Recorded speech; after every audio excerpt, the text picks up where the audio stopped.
안녕하십니까. 이번 시간에는 4과목 문제 연습을 하도록 하겠습니다.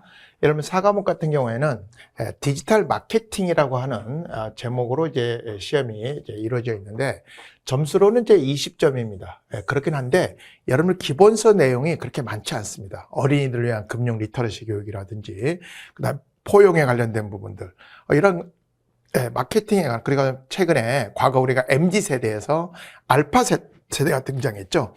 내용에 있어서 매우 평이한 과목이 아닐까 이렇게 생각이 들어집니다. 그래서 그러긴 한데 점수가 또 20점이기 때문에 기본서 정독이 여러분 시험에 DT 테스트 시험에서는 대비할 자세다 이렇게 말씀을 드리겠습니다. 자, 그럼 문제 풀어보겠습니다. 1번 캐나다 도미니언 뱅크 부모가 자녀에 대해서 그러니까 이 어린이들 위한 금융 리터러시, 즉 금융에 대한 이해력에 대한 교육이 필요한가라는 것의 사례로서 이 캐나다 도미니언 뱅크에서 부모들에게 자녀에 대해서 돈의 가치를 얘기하느냐 이런 것들에 대한 설문조사를 해서 발표를 했는데 응답자 중 25%가 안 한다. 그런데 그 안 하는 이유가 뭐냐? 이유가 뭐냐에 대해서 가장 큰 이유가 돈 얘기가 금기라서 학교에서 배울 거 생각해서 애들이 고민할 주제는 아니란 것 같아서 표시됐네요. 돈 얘기를 하기에는 너무 어리다. 그래서 어린이들하고 부모들이 어린이들하고 돈 얘기를 안 한다라고 하는 답변이 됐습니다. 그래서 답은 1번입니다. 4번입니다. 2번 여러 국가들이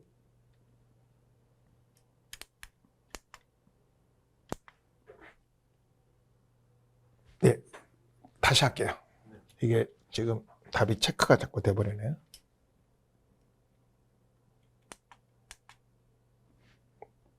예, 하겠습니다. 안녕하십니까. 이번 시간 4과목 문제 연습 시간을 갖도록 하겠습니다. 4과목 같은 경우에는 디지털 마케팅이다라고 하는 과목으로 주어지고 있는데요. 점수로는 20점입니다. 그런데 내용이 그렇게 어려운 내용은 담고 있지는 않고요. 그러긴 하지만 기본 교재를 꼭 여러분 정독하시면서 시험에 대비하시면 좋겠고요.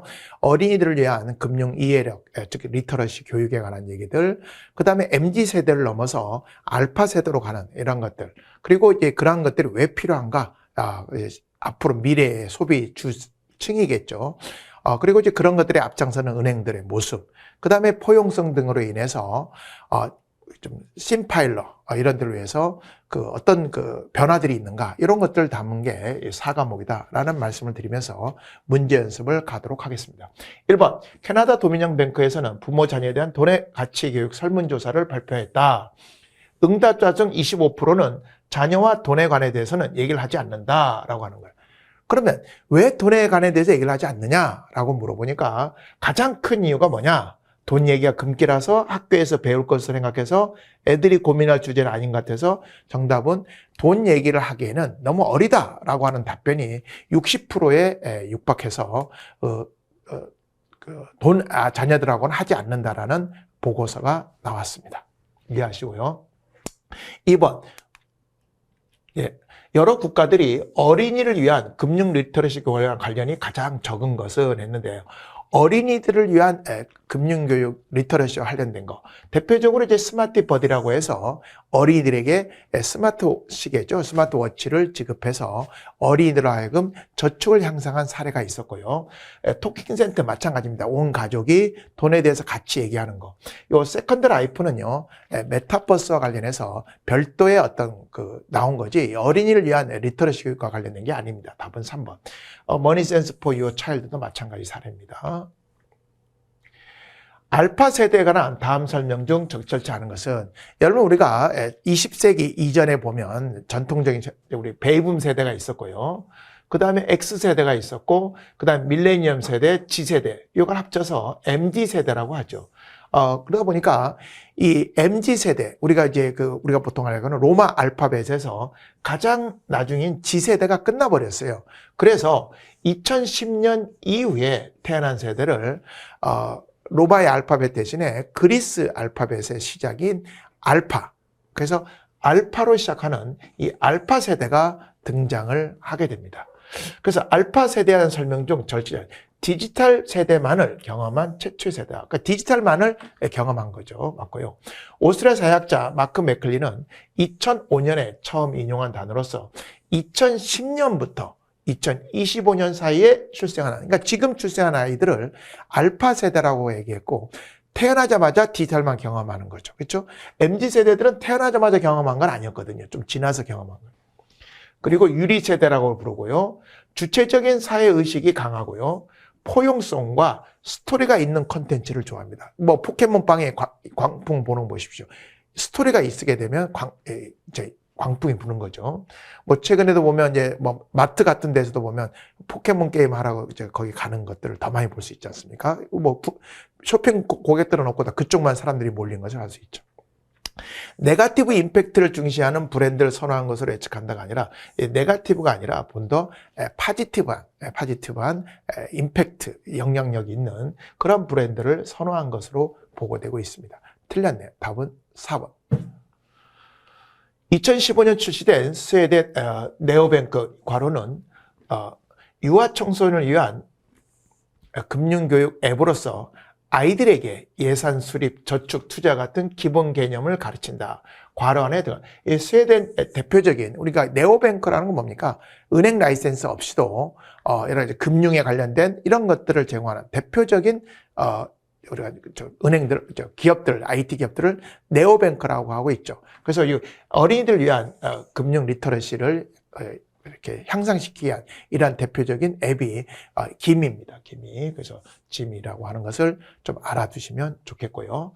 그 다음에 영국 같은 데서 하고 있던 게 이제 이건 영국의 고 헨리고요. 요 그린라이트가 되면 미국 같은 경우, 이건 이제 프랑스에서 한 사람입니다. 그래서 대표적으로 여러분 교재에서도 그 금융 리터러시와 관련된 대표적인 앱 이런 것들을 이제 사례들을 보여주고 있기 때문에 간단하게 좀 정리는 해둘 필요성이 있겠다라고 생각해서 문제로 만들어 봤습니다.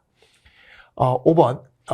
과거 이제 뱅크 오브 아메리카라고 해서 BOA라고 많이 썼는데 요즘에는 이제 뱅크 오브 아메리카를 이렇게 많이 쓰고 있습니다. 어쨌든 뱅크 오브 아메리카에서는 라이프 플랜이라고 하는 것을 이제 했죠. 그러니까 전 세대에 걸쳐서 라이프 어떤 설계를 하는 건데요. 가장 거리가 먼 것은 이용자의 인생 계획을 곁에서 지원하는 서비스고 고객이 자신하는 선호하는 우선순위를 장단기로 계획을 설정 관리하는 거예요. 이게 가장 중요해요. 우선순위가 뭐냐? 그래서 6가지 우선순위 중에서 먼저 놓고 그 순위가 바뀌면 또 바뀐 대로 그걸 조정해주고 뭐 이런. 은행 전문가로부터 대면이건 비대면이건 전략 등을 상담할 수 있도록 하고요. 라이프 플랜은 재무 설계로 고객과의 대화를 현재 자금이 얼마나 되며 어디에 투자하고 싶으세요? 라고 시작하는 게 아니라고 인터뷰에서 밝히고 있습니다. 그게 무슨 얘기냐면 이게 전통적인 거죠. 현재 자금이 얼마입니까? 자금 설계 어떻게 하고 싶으세요? 이런 게 아니라 여기서 라이프 플랜에서는 재무 설계에서 지금 당장 먼저 할 수 있는 거를 행하십시오 라고 하는 지식보다는 어떤 행동적인 부분을 강조해요. 그래서 요즘은 여러분은 이게 그런 거거든요. 신용불량이 됐다. 우리가 뭐 홈리스가 되고 이런 것들이 지식이 부족해서 드는 것보다는 지식을 알고 있는 대로 행동을 하지 않아서 나타나는 경우가 더 많다고 보고되고 있거든요. 그래서 행동적인 거를 더 강조하는 게 뱅크 오브 아메리카의 라이프 플랜이다라고 말씀드릴 수가 있겠습니다.